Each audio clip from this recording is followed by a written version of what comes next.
Bismillahirrahmanirrahim. Assalamualaikum warahmatullahi wabarakatuh.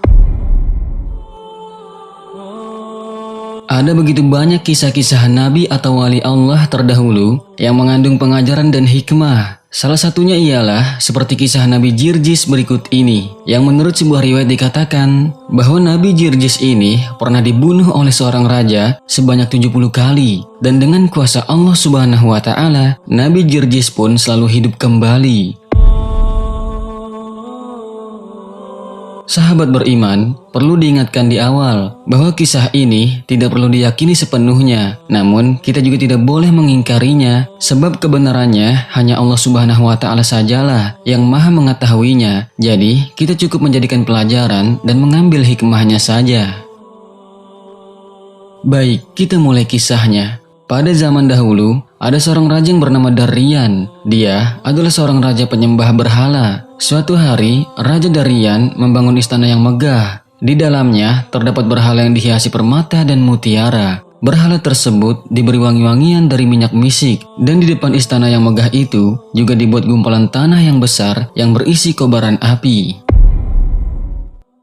Satu persatu rakyatnya diperintahkan masuk ke istana tersebut untuk menyembah berhalanya. Jika ada yang menolak, maka rakyat itu akan dilemparkan ke dalam kubangan yang berisi kobaran api yang sangat besar. Lalu Allah Subhanahu wa Ta'ala mengutus seorang nabi yang bernama Jirjis untuk mengajak sang raja menyembah kepada Allah Subhanahu wa Ta'ala. Nabi Jirjis pun menghadap sang raja dan berkata kepadanya, "Mengapa engkau menyembah berhala, padahal dia tidak bisa mendengar, tidak bisa melihat, dan tidak bisa memenuhi kebutuhanmu dan juga kebutuhannya sendiri?"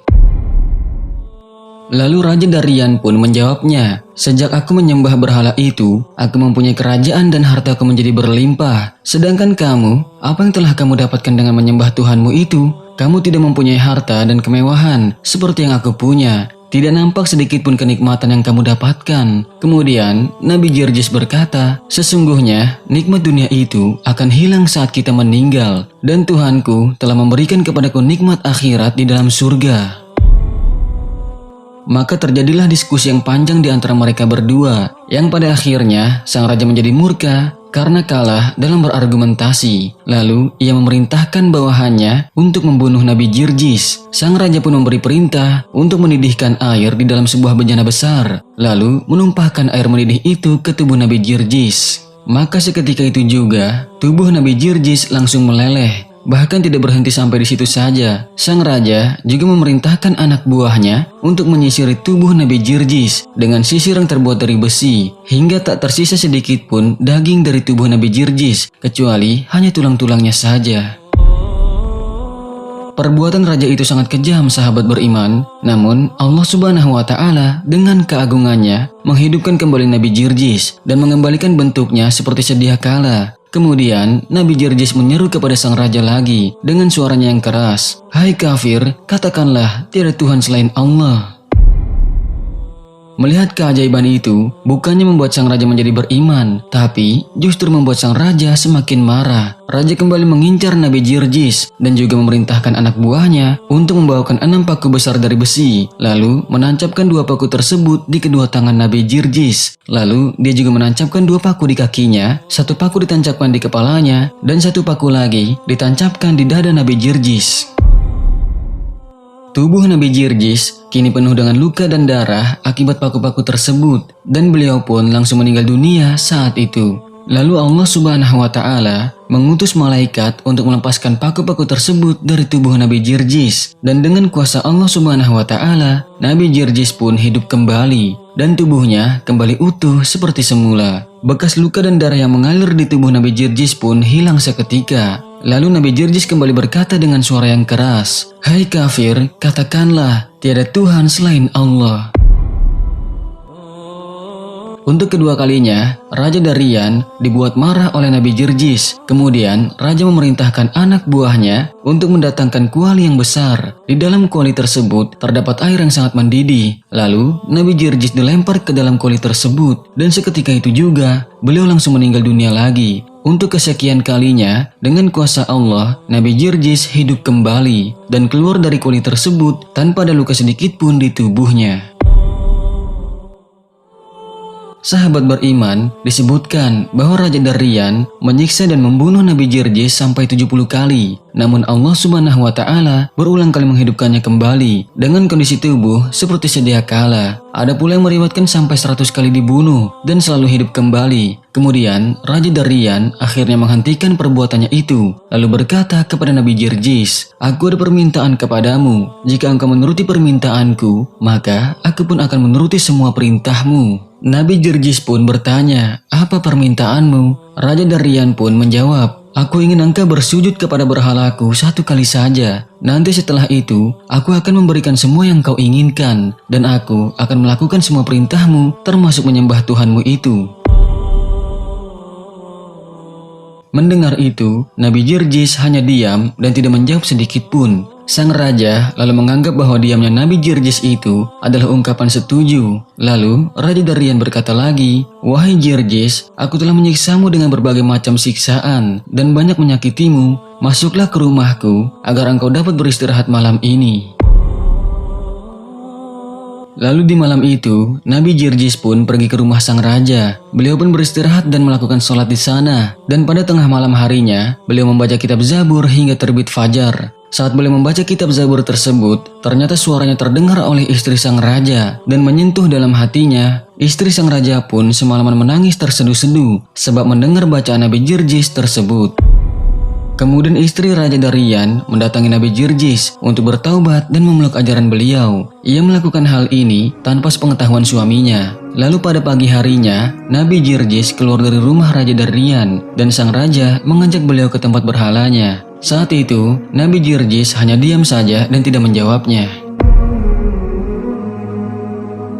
Raja Daryan pun menjadi jengkel, lalu memasukkan Nabi Jirjis ke rumah seorang perempuan tua. Yang di dalam rumah perempuan tua itu ada seorang anak yang buta, tuli dan bisu. Di rumah itu, Nabi Jirjis tidak diberi makanan dan tidak ada seorang pun yang boleh memberinya makanan. Saat beliau mulai merasakan kelaparan, maka beliau melihat ada sebatang kayu di dalam rumah itu. Lalu Nabi Jirjis berdoa kepada Allah Subhanahu wa Ta'ala. Lalu batang kayu itu pun tumbuh daun dan berbuah dengan buah yang macam-macam. Ketika perempuan tua itu melihat kejadian tersebut, ia pun mengimani ajaran Nabi Jirjis dan meminta agar mendoakan anaknya menjadi normal.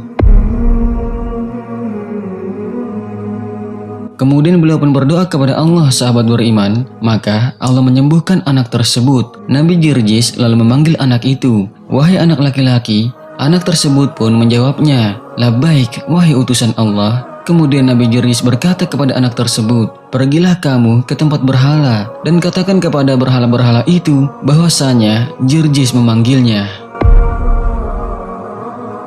Kemudian anak itu pun pergi dan masuk ke tempat berhala-berhala yang jumlahnya ada 70. Lalu anak itu menyampaikan kepada berhala tersebut apa yang diperintahkan oleh Nabi Jirjis. Dan dengan kuasa Allah Subhanahu wa Ta'ala, berhala-berhala tersebut pun berjalan menuju kepada Nabi Jirjis. Berhala-berhala itu berjalan menggunakan kepalanya dengan posisi terbalik.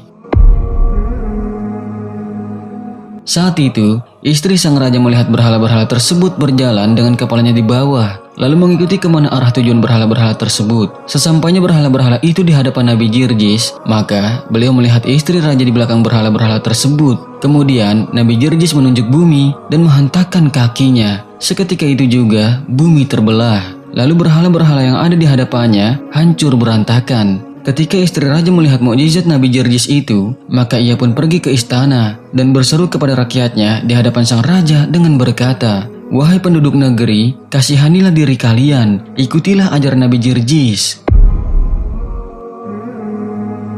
Mendengar itu, Raja Daryan pun terkejut. Lalu Raja Daryan berkata kepada istrinya, "Sesungguhnya aku sudah melihat banyak mukjizatnya, tapi aku tidak mau mempercayainya. Engkau baru melihat satu saja, sudah langsung mempercayainya." Lalu istrinya menjawab, "Itu karena kamu adalah orang yang celaka, sedangkan aku adalah orang yang beruntung."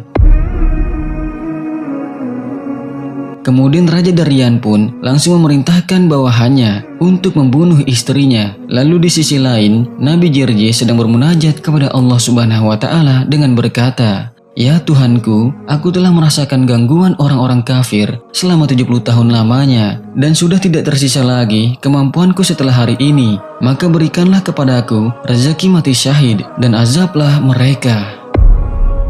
Sahabat beriman, tentunya doa seorang nabi itu pasti dikabulkan. Dan tidak lama kemudian, datanglah beberapa utusan istana kepada Nabi Jirjis. Lalu mereka menusukkan pedangnya ke tubuh Nabi Jirjis tersebut. Seketika itu juga, Nabi Jirjis pun meninggal dalam keadaan syahid. Dan setelah Nabi Jirjis terbunuh, maka terlihatlah api besar yang berkobar-kobar turun dari langit. Api tersebut lalu membakar istana sang raja hingga tak tersisa sedikit pun. Raja dan para pengikutnya pun akhirnya mati dalam keadaan yang mengenaskan.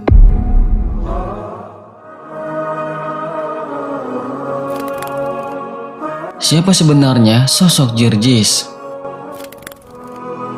Jirjis ialah tokoh yang hidup di kisaran abad ke-3 atau ke-4 Masehi. Sebagian ulama berpendapat bahwa beliau adalah seorang nabi, dan sebagian lagi berpendapat bahwa dia adalah seorang wali Allah yang karomahnya seakan melampaui para nabi.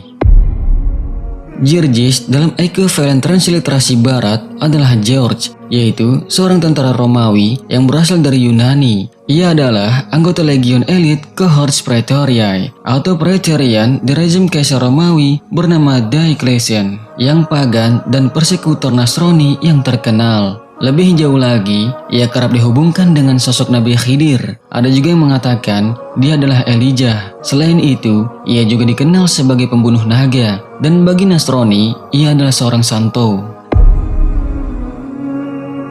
Namun sahabat beriman, dalam riwayat Imam At-Tabari dikatakan bahwa ia sempat berguru kepada seorang murid atau sahabat Nabi Isa atau Hawariyun yang terakhir hidup. Jirjis dalam Tarikh At-Tabari merupakan seorang kesatria bertauhid yang menentang seorang raja musyrik di Mosul.